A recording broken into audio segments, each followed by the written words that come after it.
Sa mundo natin ngayon, masyado na tayong exposed sa maraming radiation gawa ng maraming mga electronic devices na ating ginagamit.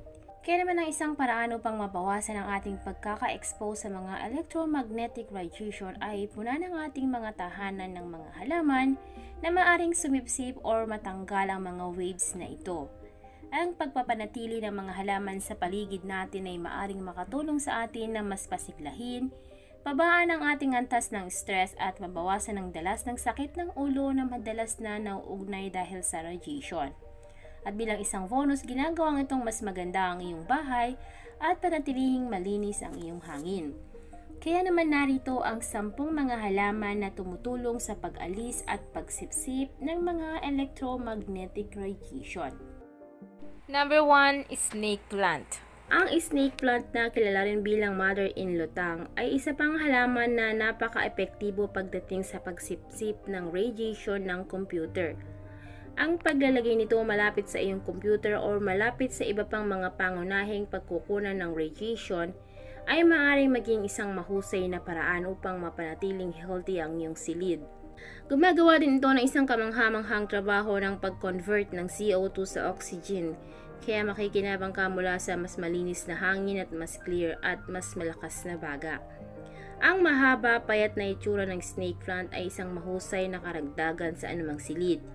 Kung mayroon ka nito malapit sa iyong TV, computer o ano bang iba pang electronic devices, ikaw ay makikinabang mula sa kakayahang sumipsip ng isang malaking amount ng radiation.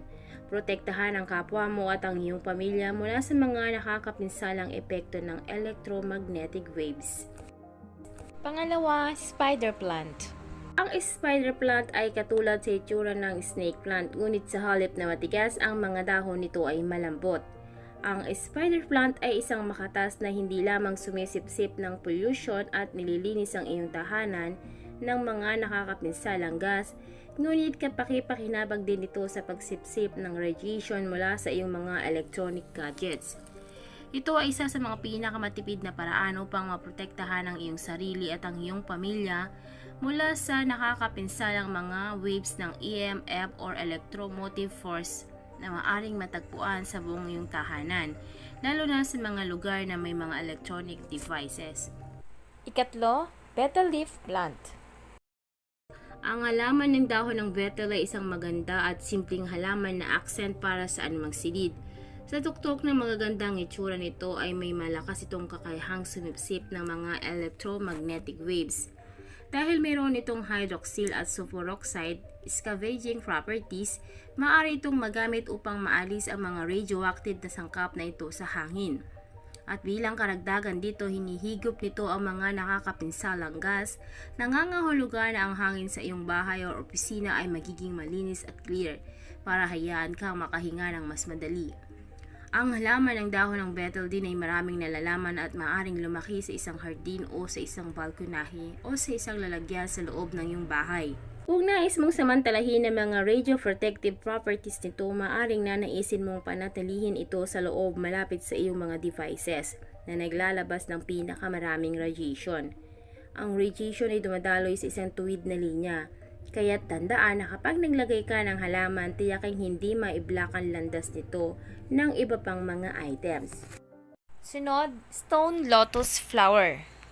Ang stone lotus flower ay isang makatas na katulad sa itsura ng isang cactus, ngunit bahagyang naiiba biologically. Ito ay mahusay din sa pagsipsip ng radiation sa kabila ng sukat nito. Ito ay isa sa pinakamahusay na halaman sa paggawa nito. Ang mga natatanging mga bulaklak na ito ay maliit at maaring ilagay sa iyong desk mismo sa tabi ng iyong computer na gumagawa ng isang mahusay na functional decoration.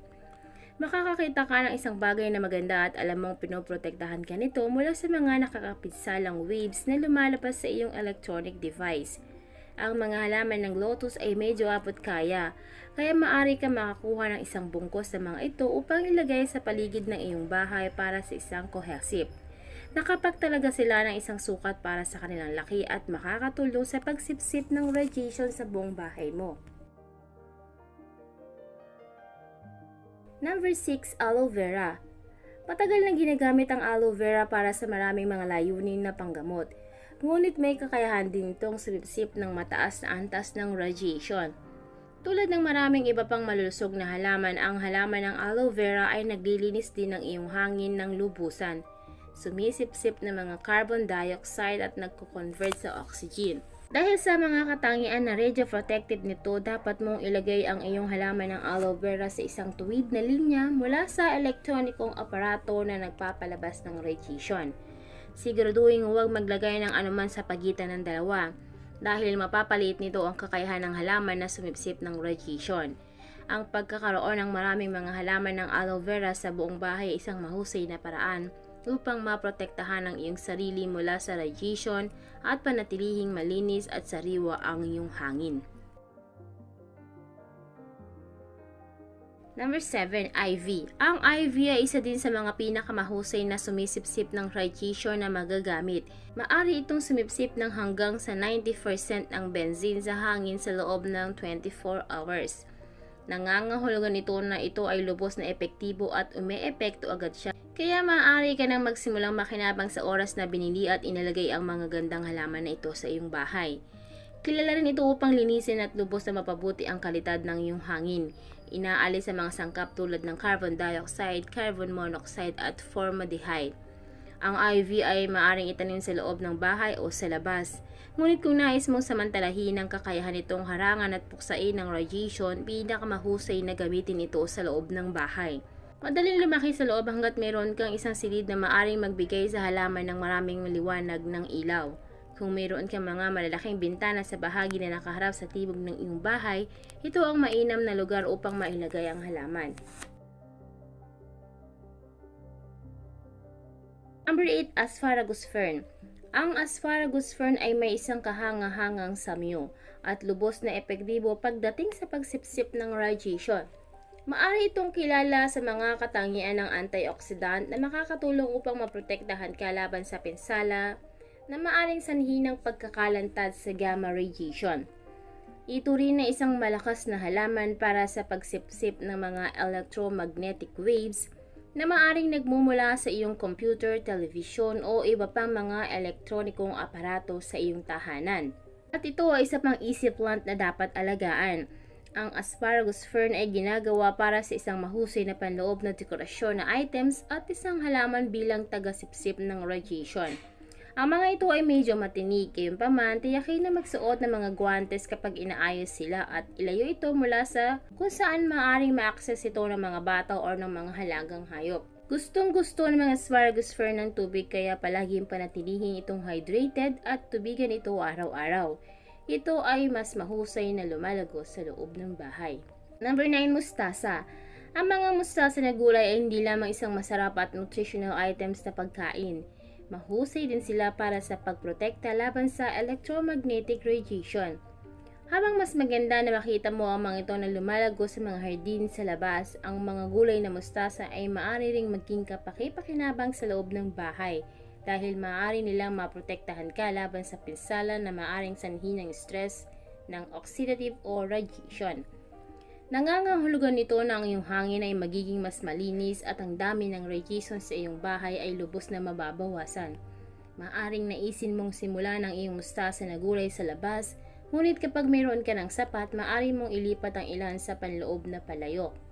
Magugulat ka sa kung gaano kabilis ang paglaki nito, at ang pinakamahusay na paraan para sa pag-aalaga sa kanila ay panatilihin ang mga ito sa isang maaraw na lugar na may bahagyang lilim at lagyan ng pataba ito ng maraming beses sa isang taon. Ang number 10, ang rubber plant. Ang rubber plant ay malaki, aesthetically nakalulugod na halaman na maraming mga katangian ng radioprotective.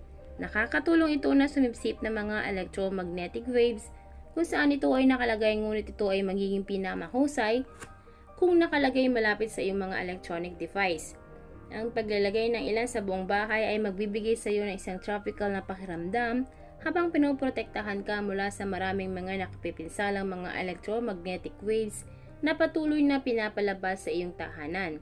At bilang panghuli, sa mundo ngayon ang karamihan sa mga tao ay patuloy na nakalantad sa electromagnetic radiation. Gumagamit man tayo ng mga ating cellphone, nagluluto man gamit ng microwave, or gumagamit ng isang electric shaver, Marami pang araw-araw na gawain ang nagiiwan sa atin ng mga nakapipinsalang waves. Ang napakaraming electromagnetic radiation ay maaring humantong sa iba't ibang mga problema sa kalusugan, kabilang ang pagunlad o pagtaas ng mga allergy, isang pagtaas ng panganib ng cancer at isang maraming mga sakit sa neurological. Ang pagkakaroon ng mga halaman na ito tulad ng mga nabanggit sa video ito ay gagawan mo ang iyong sarili at ang iyong pamilya na isang favor at magbibigay ng kontribusyon sa pangkalahatang kalusugan ng iyong buong bahay. Kaya naman ano pa ang hinihintay natin guys, magtanim na tayo ng mga halaman nito sa paligid ng ating bahay at sa loob ng ating bahay para maiwasan or mabawasan ang mga radiation na dulot ng ating mga electronic devices.